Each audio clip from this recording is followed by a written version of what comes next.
Hello everyone, मैं doctor प्रगति गुप्ता और आज इस वीडियो में हम बात करने वाले हैं एक हेल्दी प्रेगनेंसी प्लान करने के लिए फोलिक एसिड की क्या इंपॉर्टेंस है आपकी डेली रूटीन में या डेली डाइट के अंदर। अगर हम हेल्दी प्रेगनेंसी की बात करें, कंसेप्शन की बात करें, तो सबसे पहले हमें याद आता है फोलिक एसिड, क्योंकि जब भी आप किसी गायनेक के पास जाती हैं तो सबसे पहले वो आपको क्या बताते हैं कि आपको अपनी डाइट के अंदर, अपनी डेली रूटीन के अंदर फोलिक एसिड एनरिच फूड या फिर सप्लीमेंटेशन करना बहुत इंपॉर्टेंट है अगर आप कंसेप्शन के लिए प्लान कर रही हैं तो।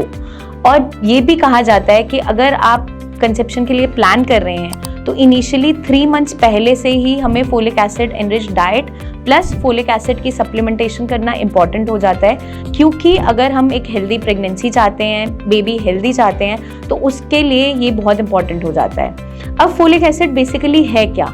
जो आपका विटामिन B9 है, जिसे हम फोलेट भी बोलते हैं, उसी का एक सिंथेटिकली प्रिपेयर्ड ये फॉर्म है जो आपका फोलिक एसिड टैबलेट्स या फिर सप्लीमेंट्स के तौर पे हम इस्तेमाल कर रहे होते हैं। एक आपका होता है नेचुरल फोलेट जो आपको मिलता है आपके फूड आइटम्स के अंदर, जैसे कि ग्रीन लीफी वेजिटेबल्स हो गई, जैसे आपका पालक है, मेथी है, बथुआ है, या फिर आपका सिट्रस फ्रूट्स हो गए, ऑरेंज है, मौसमी है, या फिर आपका जो फोर्टिफाइड ग्रेन्स होते हैं, सीरियल्स होते हैं, जिसका मतलब क्या होता है, उनकी फूड की प्रोसेसिंग के अंदर एडेड न्यूट्रिएंट्स जोड़े जाते हैं उसके अंदर उसकी न्यूट्रिशनल वैल्यू को बढ़ाने के लिए। तो उसमें सारे ये नरिशमेंट डाला जाता है ताकि आपकी बॉडी में कोई भी डेफिशिएंसीज तैयार ना हो। तो ये जो फोलिक एसिड है, इसका रोल क्या है एक प्रेगनेंसी को हेल्दी वे से आगे कंप्लीट जर्नी में आगे तक लेकर जाने में, और एक हेल्दी बेबी के लिए क्यों इम्पॉर्टेंट है?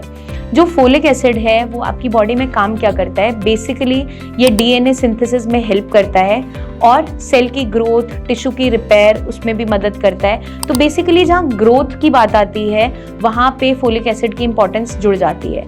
जितने भी न्यूरल ट्यूब डिफेक्ट्स हैं उनको प्रिवेंट करने में मदद करता है। मतलब कि बच्चे की जब ग्रोथ हो रही होती है, सबसे पहले उसकी स्पाइनल कॉर्ड और ब्रेन जब बन रहा होता है, तो फोलिक एसिड की मात्रा हमें अच्छी चाहिए होती है ताकि जो उसका नर्वस सिस्टम बने वो अच्छे तरीके से डेवलप हो, कोई भी डिसऑर्डर्स क्रिएट ना हो, जैसे कि स्पाइना बाइफिडा कई बार देखने को मिल जाता है, या फिर ब्रेन की एक्टिविटी उतनी अच्छी नहीं हो रही होती है, नर्वस सिस्टम वीक रह जाता है। तो ये जितनी भी परेशानियां देखने को मिलती है आफ्टर बर्थ, अगर बेबी में कोई ऐसी कमी आ रही है तो फोलिक एसिड की डेफिशिएंसी की वजह से वो देखने को मिल जाता है। प्लस मैटरनल हेल्थ के लिए भी ये इंपॉर्टेंट होता है। जो प्लेसेंटा बन रहा है उसको मेंटेन करने में ये मदद करता है, एक हेल्दी प्लेसेंटा बनाने में भी हेल्पफुल होता है। प्लस फीमेल्स के अंदर, मदर के अंदर आपकी कोई भी ब्लड की कमी ना हो उसको भी ये पूरा करता है, क्योंकि ये RBC प्रोडक्शन में भी हेल्पफुल होता है। और प्लस आपका जो प्री टर्म लेबर है उसके रिस्क को भी कम करता है। मतलब कि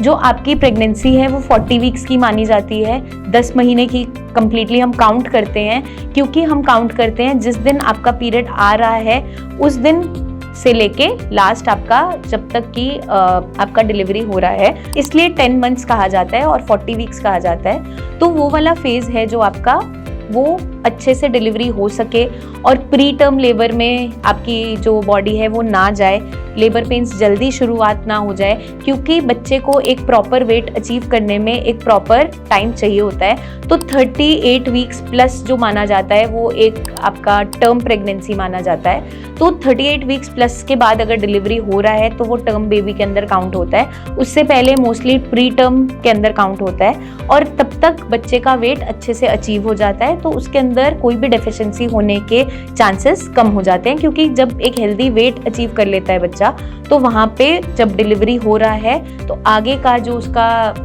ग्रोथ का फेज रहेगा मदर के वूम से निकलने के बाद, वो काफ़ी अच्छा रहता है और उसकी इम्यूनिटी भी स्ट्रॉन्ग रहती है। तो इसलिए भी ये ज़रूरी होता है। हम अपनी डाइट में इसे, जैसे मैंने आपको बताया, फूड आइटम से भी पूरा कर सकते हैं, लेकिन ये सारे फूड आइटम्स लेने के बावजूद भी आपकी बॉडी में अगर कमी रह जाती है, क्योंकि एक हेल्दी प्रेगनेंसी प्लान करने के लिए, कंसीव करने के लिए इसकी जो डेली रिक्वायरमेंट है एक फीमेल बॉडी में वो है 400 माइक्रोग्राम। अगर वो खाने से पूरा नहीं हो रहा है तो हम सप्लीमेंट्स का इस्तेमाल कर सकते हैं, जो आप सप्लीमेंटेशन के फॉर्म में डेली बेसिस पे यूज़ कर सकते हो, जो सेफ टू यूज़ है। अगर ये न्यूट्रिशनल डेफिशिएंसीज आपकी बॉडी में बन रही होती हैं तो फिर मिसकैरेज के चांसेस भी बढ़ते चले जाते हैं। जल्दी हम आपसे फिर मिलेंगे, बहुत सी इन्फॉर्मेशन और भी शेयर करते रहेंगे। क्या क्या चीज़ों की इम्पोर्टेंस है आपको एक हेल्दी प्रेगनेंसी कंसीव करने के लिए, वो भी हम बताते रहेंगे। तब तक के लिए अपना खास ध्यान रखिएगा एंड टेक केयर।